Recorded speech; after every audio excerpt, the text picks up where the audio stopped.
हाँ जी बच्चों, तो लास्ट क्लास में हमने पैटर्न नंबर 3 तक डिस्कस कर लिया था. Now we discuss pattern number 4. Pattern number 4. In this pattern, we will discuss what? We will discuss word problem condition for solving linear equation. Okay? ठीक है? सर क्या एक बार बीच में ना सर आपकी आवाज मेरे को सुनाई नहीं देती, सर क्या बोल रहे थे आप? मैंने कहा कि यहाँ पर हम वर्ड प्रॉब्लम डिस्कस करने जा रहे हैं. क्या करने जा रहे हैं? Word problem. वर्ड प्रॉब्लम से वर्ड प्रॉब्लम यानी जो प्रॉब्लम आप सॉल्व करते थे ना, वो यहाँ पर वर्ड की फॉर्म में मिलेंगे आपको. आपने पहले वर्ड से इक्वेशन में कन्वर्ट करना है और फिर जो जनरल तरीका था ना उस तरीके का यूज करना है. तो यहाँ पर देखिए आप क्वेश्चन, यहाँ पर क्वेश्चन देखिए, आपके पास क्वेश्चन क्या दिया हुआ है स्क्रीन पे, ये है. ठीक, क्लियर है?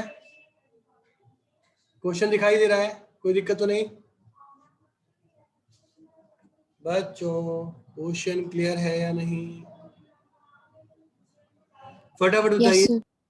Good. अब क्वेश्चन पढ़ते हैं और समझते हैं. गेम जानते हो क्या है? गेम क्या है? मैं असाइनमेंट दूंगा आप लोगों को, वर्ड प्रॉब्लम की असाइनमेंट और भी दूंगा.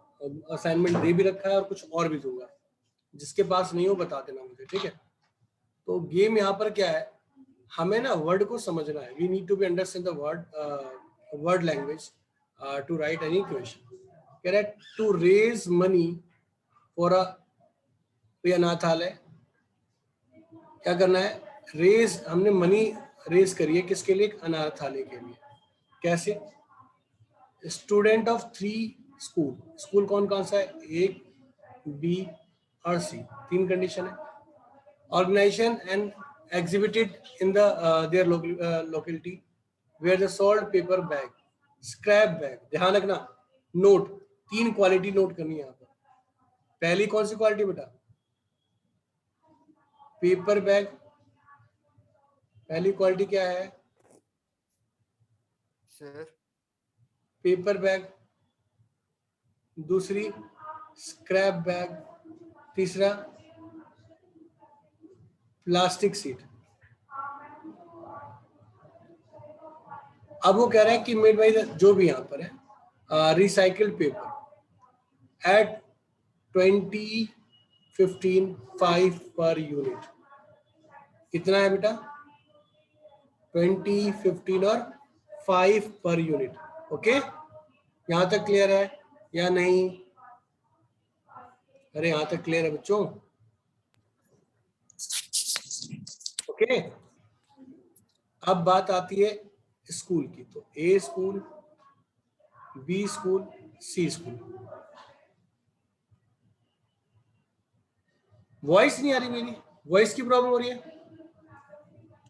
मेरी वॉइस की प्रॉब्लम है क्या? सर बैकग्राउंड वॉइस आ रही है. बैकग्राउंड क्लियर नहीं है?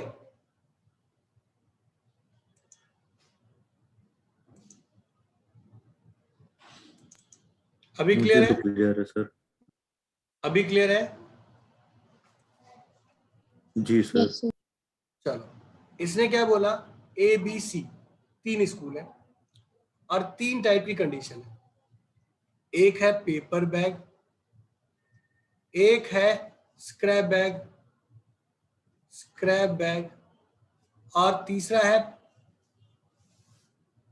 पास्टल बैग सीट, जो भी है. ठीक है.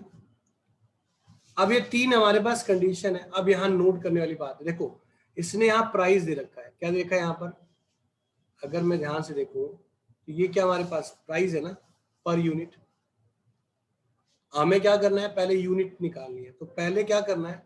जो x है, यहाँ देखो, स्कूल A, ये स्कूल A की बात कर रहा है. स्कूल A के अंदर वो क्या कह रहा है? कह रहा है 25 यूनिट किसके?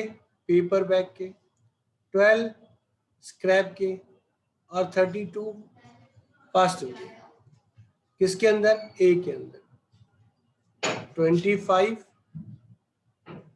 12 और 34। डन। नेक्स्ट क्या कह रहा है बच्चों को? नेक्स्ट वो क्या कह रहा है बच्चों? अगला क्या कह रहा है?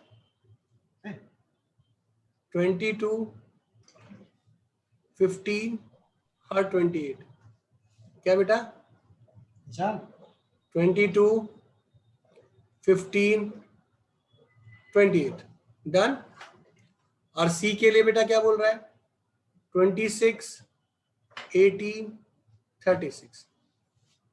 26, 18, 36, 36। ठीक। अब नोट करने वाली बात है, नोट करने वाली बात यह है कि हमारे पास 3 सिचुएशन दे दी और जो प्राइस दे रखा है, प्राइस दे रखा है वो कितना कितना दे रखा है? किस किस के लिए? स्क्रैप के लिए, सॉरी पेपर बैग के लिए कितना है बेटा? कितना दे रखा है पेपर बैग के लिए? अरे बोलोगे? 25। हाँ 20, इसके लिए 15, इसके लिए 5 यूनिट पर यूनिट। यही दिया है ना? कह रहा है using the matrix find the total amount raised. कमाल की बात बच्चों क्या है पता है आपको? इसने तो हमें, डैश के बाद आपने, बोलो। तो जो डैश के बाद आपने लिखा वो मेरे को समझ में नहीं आया। ये समझ में आ गई वाली बात जो मैंने लिखी, यहां तक क्लियर है? Yes sir. भाई फंड रेज कर रहा है, वो बता रहा है इतनी इतनी यूनिट हम बेच रहे हैं, और उसके बाद फंड रेज का मतलब समझते हो क्या होता है? फंड रेज का मतलब समझते हो? No sir. No. Himanshu Yadav, fund raise का मतलब समझते हो? Jatin, sir Himanshu. Fund raise या फिर फंड डेज?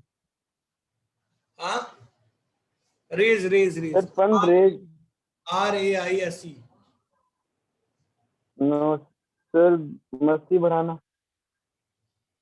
जतिन, यस। देखो फंड रेज का मतलब होता है जब हमें किसी भी संस्था के लिए, हाँ किसी संस्था के लिए पैसा चाहिए होता है, तो उसके लिए हम क्या करते हैं? अपनी एसेट्स बेचते हैं या कोई सामान बेचते हैं या जैसे भी हो, पैसा इकट्ठा करते हैं, यही ना? अब उसने कहा, उसने हमसे क्या कहा कि देखो ध्यान से, यहाँ पर मैं ग्रीन कर रहा हूं कलर, ठीक है? उसने कहा फंड रेज करने के लिए, मनी रेज करना भाई, ठीक है, अनाथालय के लिए। ABC हमने बता दिया। अब कह रहा है जो पेपर बैग है, स्क्रैप बैग है और पास्टल सीट है, इनको बेचा जा रहा है पैसा इकट्ठा करने के लिए। और उसने बताया 20 रुपए किसके ऊपर?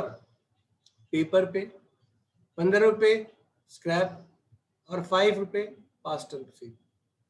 इतने रुपए मिल रहे हैं, ठीक है? यहां पर आपने क्या लिख दी बेटा? यहां लिखी है यूनिट, लिखी है ना यूनिट? यूनिट लिख रखी है।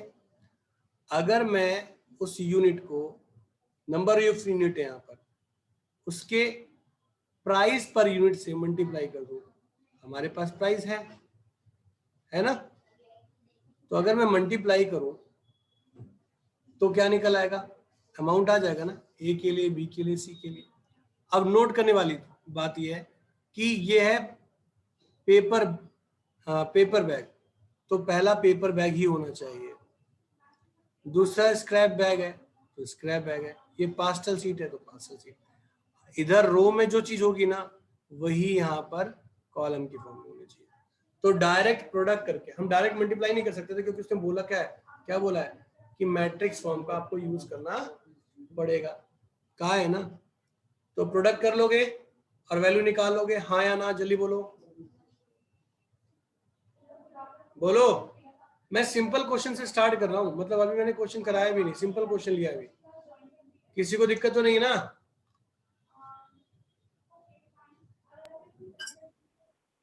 अरे बच्चों आ रहा है कि नहीं आ रहा है? सर नहीं आया। नहीं आया? किस किस को दिक्कत है भाई, अमन के अलावा? अमन के अलावा किस बच्चे को दिक्कत है, प्लीज बताएं। अरे मेरे बच्चे, एक बात बता, तुझसे कहा 10 पेंसिल खरीदनी है, ठीक है, 5 पेन खरीदने हैं और 2 पेंसिल, कॉपी और पेन। उसने कहा कि 2 रुपए की पेंसिल है, 10 रुपए की कॉपी है और 5 रुपए का पेन है। तो क्या करेगा तू? इसे 2 मल्टीप्लाई करेगा, इसे 10 से करेगा, इसे 5 से, और पता करेगा कि कितना पैसा लगेगा। यही करेगा ना, हाँ या ना? Yes sir. तो यूनिट जो लिखी जाती है वो रो में लिख दी है मैंने, यहाँ पर यूनिट तो है, ये क्या है, और जो कॉलम पैसे हैं वो कॉलम में लिख दिया है। अब मल्टीप्लाई करके टोटल निकाल। अभी भी नहीं आया समझ में? यस सर, आ गया। आ गया, गुड। Yes sir. बच्चों क्लियर हुआ या नहीं हुआ? बोलो जल्दी, क्लियर हुआ कि नहीं हुआ? Yes sir. हो गया। चलो एक क्वेश्चन लेते हैं सिंपल सा वर्ड प्रॉब्लम का, और उसे लीनियर में करते हैं। ये मैंने एक सिंपल एग्जांपल दिया कि अगर आप वर्ड को समझ नहीं पा रहे हो, नहीं लिख पा रहे हो, तो दिक्कत में फंसोगे। हालांकि लास्ट ईयर वर्ड प्रॉब्लम को हटा दिया गया था, लास्ट ईयर के लिए, अभी के लिए नहीं, पर we are ready for that. हम उसे मजाक में नहीं लेंगे, हम उसे ट्रीट करेंगे प्रॉपरली, क्योंकि अगर आ गया तो फिर दिक्कत हो जाएगी एग्जाम के अंदर ना। तो देखते हैं वर्ड प्रॉब्लम का एक और क्वेश्चन।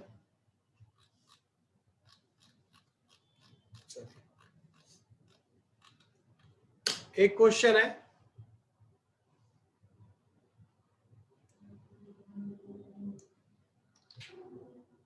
ये आपकी स्क्रीन के ऊपर,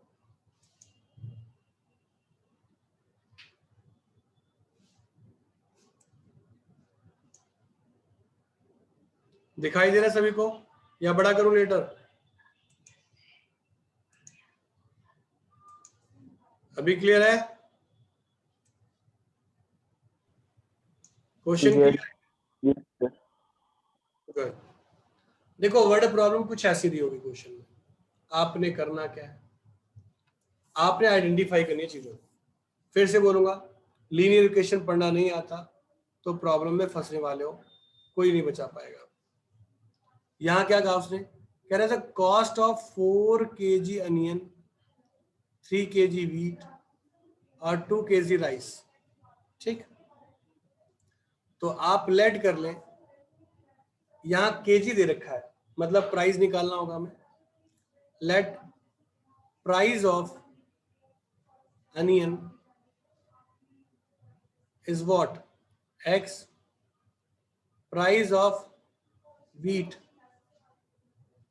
is Y. And rice is Z. So, अब वो कह रहा है कि 4 kg ये, 3 kg ये, 2 kg है, तो 4x plus 3y plus 2z equal to 60, ठीक है। नेक्स्ट 2 4 6 कितने रुपए ले रहा है बेटा? 90। तो 2x 4y plus 6z equal to 90। 6 2 और 3, 6x 2y 3z equal to 70। Is it okay और नॉट? ये क्लियर हो गया, हाँ या ना? अरे सही बच्चों, क्लियर हुआ कि नहीं हुआ? एक क्वेश्चन क्लियर हुई, हो गई ना? Yes sir. गुड। अब इसके आगे उसने बोला है कि मैट्रिक्स मेथड लगा के सॉल्व करो। तो डू यू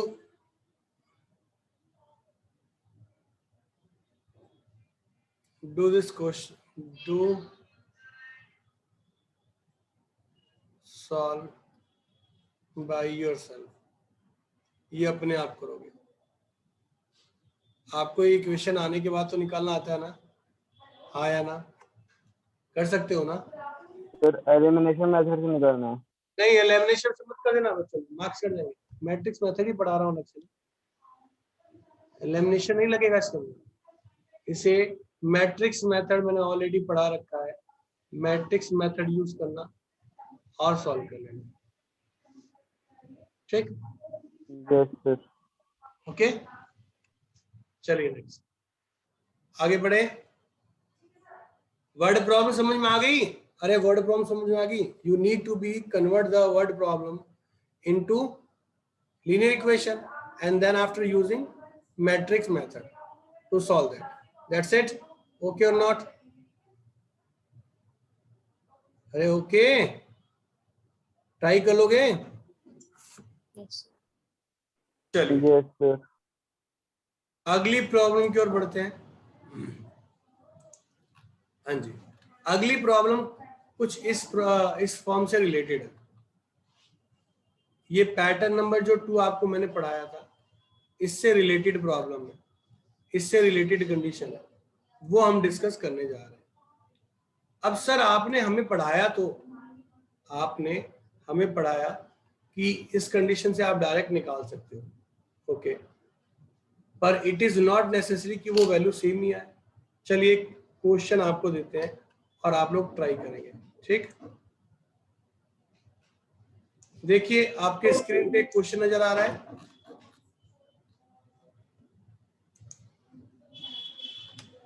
क्वेश्चन दिखाई दे रहा है? कोई दिक्कत? अरे क्वेश्चन समझ में आ रहा है, दिखाई दे रहा है? जरा मल्टीप्लाई करना, सॉल्व करना, जरा इसको सॉल्व करना, इसको क्वेश्चन को मैंने लास्ट क्लास में जो पढ़ाया था, ट्राई करो जरा एक बार।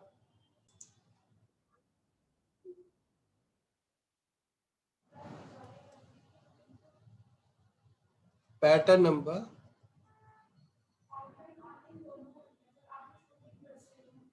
6,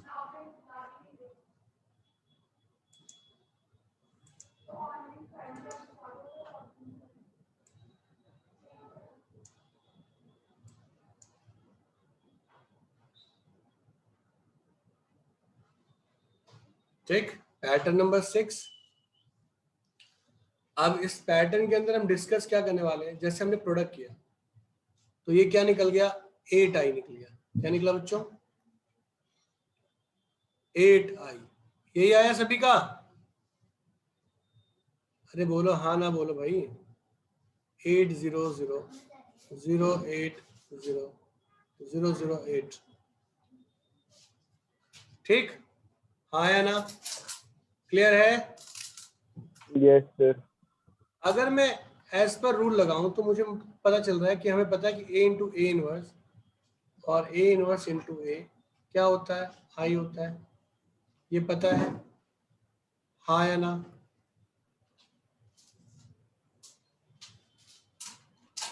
अरे पता है कि नहीं पता है आप लोगों को? और मेरे पास जो ये प्रोडक्ट किया मैंने, इस फॉर्म को मान लीजिए मैं इसको ए मान लेता हूँ और इस पार्ट को बी मान लेता हूँ। क्या मानता हूँ? ए और बी मान लो, ठीक। तो मैं ए बी जो कर रहा हूँ वो क्या आ रहा है, 8i आ रहा है। सभी बच्चों को समझ में आ रही है मेरी बात या नहीं आ रही है? नहीं आ रही तो बताइए, मेरी बात क्लियर है सभी? Yes sir. Jatin, Himanshu Yadav, Himanshi, please confirm, यहाँ तक बात समझ में आ गई? Yes sir. भाई हमारे रूल के हिसाब से तो हमें सिंगल आई चाहिए। क्या चाहिए? सिंगल आई चाहिए। पर यहाँ पर बेटा क्या मिल रहा है, 8i मिल रहा है। क्या मिल रहा है? 8i ना। तो हमें रिमूव करना पड़ेगा 8 को। तो पहले ना इक्वेशन की हेल्प से पता करो कि कौन हमारी इक्वेशन है, किसको a माने किसको b माने। तो देखो आप ध्यान से देखो, ये 1 है, ये -1 है, ये 1 है, ये 1 है, ये -2 है, -2 है। तो आपको नजर आ रहा होगा ये मैच हो रहा है, मैच हो रहा है ना, ये वाली इक्वेशन मैच हो रही है ना बी वाली। तो इसको a मान लो, इसको b मान लो, कि आपको कंफ्यूजन ना लगे, ठीक। अरे हाँ या ना, जल्दी बोलो, ओके है? बी, जल्दी बोलो, यहाँ तक ओके बेटा? गायब हो जाते हो, रिप्लाई नहीं आती। अगर यहां तक ओके है तो b/8 ये किसके इक्वल हो जाएगा? i के इक्वल हो जाएगा। सर आई के। आ गया? यानी ये ध्यान रखना, जो आपके पास कांस्टेंट टर्म i के साथ आएगा ना, उसे डिवाइड करना है, पर किसके नीचे करना है? जो a ना हो, जो a ना हो, जो इक्वेशन से मैच ना हो रहा हो, उसके नीचे डिवाइड करना है। ठीक है, आया ना? जल्दी बोलो। अब ये i आ गया, तो ये i आने का मतलब पता है क्या है? इसके i आने का मतलब क्या है कि जो a इनवर्स है ना, वो b/8 है। क्या है? b/8। यही तो मतलब हुआ ना? अरे बोलो बच्चों, हाँ ना, रिप्लाई करो।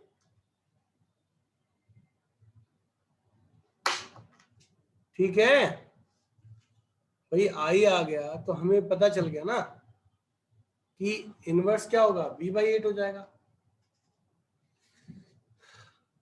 अरे बच्चों, रिप्लाई क्यों नहीं करते? समझ में आया नहीं आया? ये पॉइंट इंपॉर्टेंट है। सर जो ए के अंदर एलिमेंट्स है वो जरूरी है इक्वेशन के अंदर हो?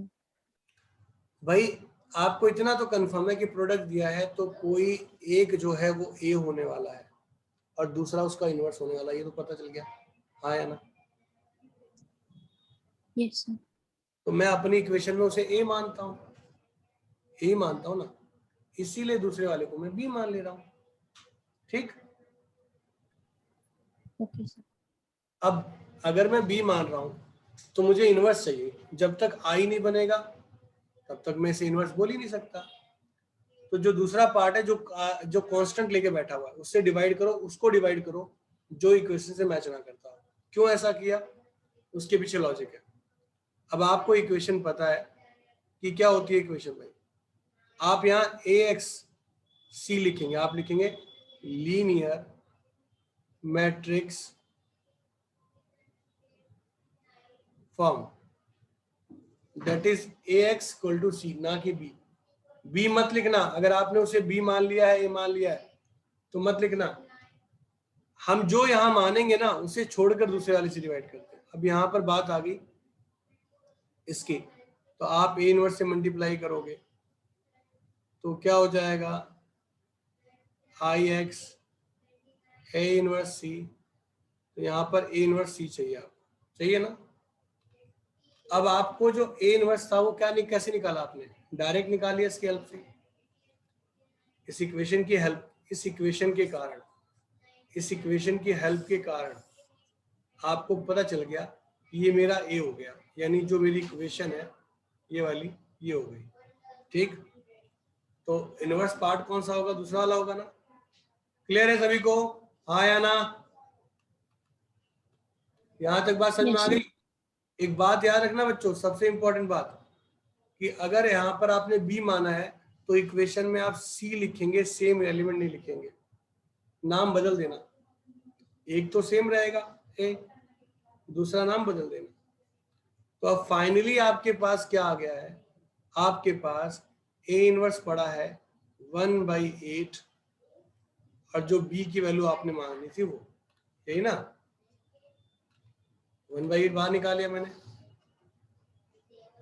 -4 4 4 -7 1 3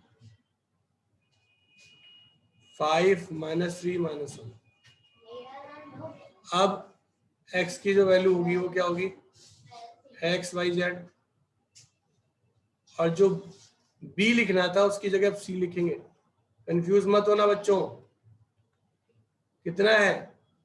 491। ठीक, 491 491। यहां तक सभी बच्चों को समझ में आ गया या नहीं आया? अरे बोलो हाँ या ना? यहां तक क्लियर हो गया? अरे बोलोगे?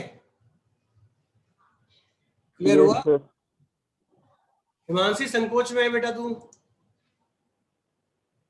क्लियर है?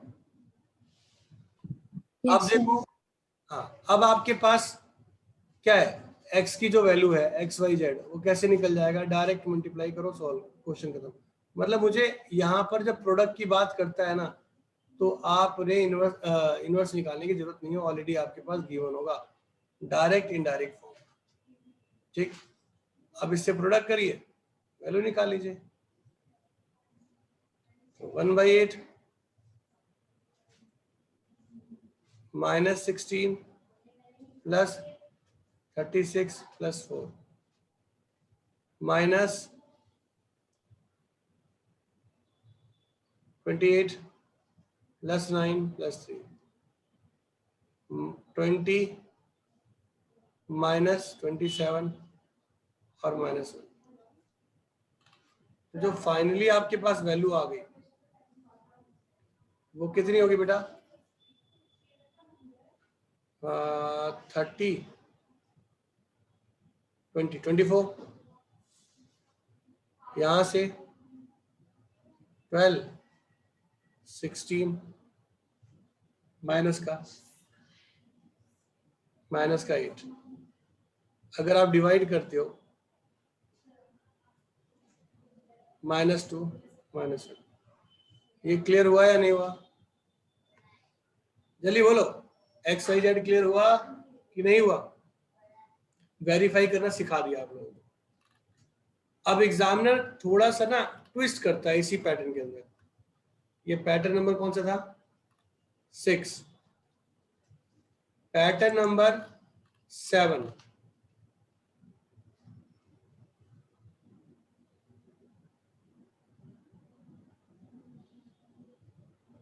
पैटर्न नंबर 7, पता है पैटर्न नंबर 7 में क्या करता है एग्जामिनर,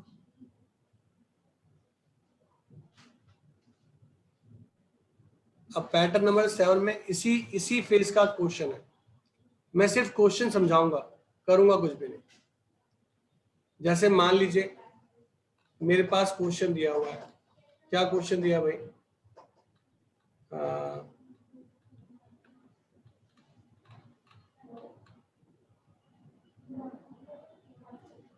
-4 4 4 -7 1 3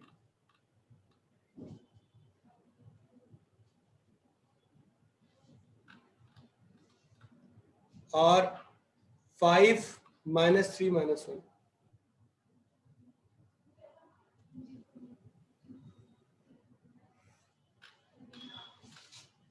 और 1 -1 1,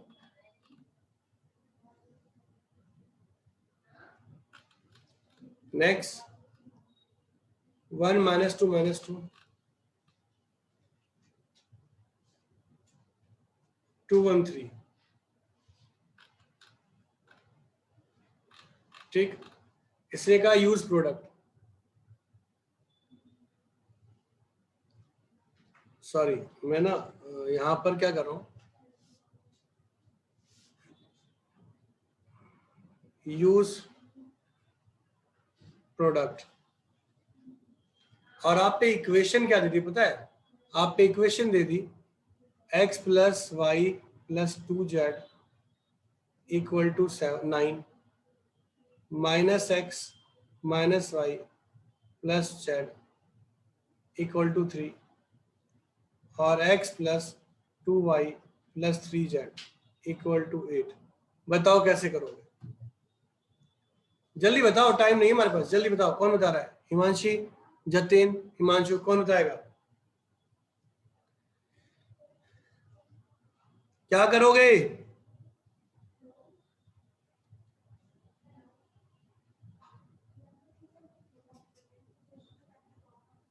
मान लीजिए ये 8 आई आ गया, सेम ही क्वेश्चन है, ये क्या है, सेम ही क्वेश्चन है,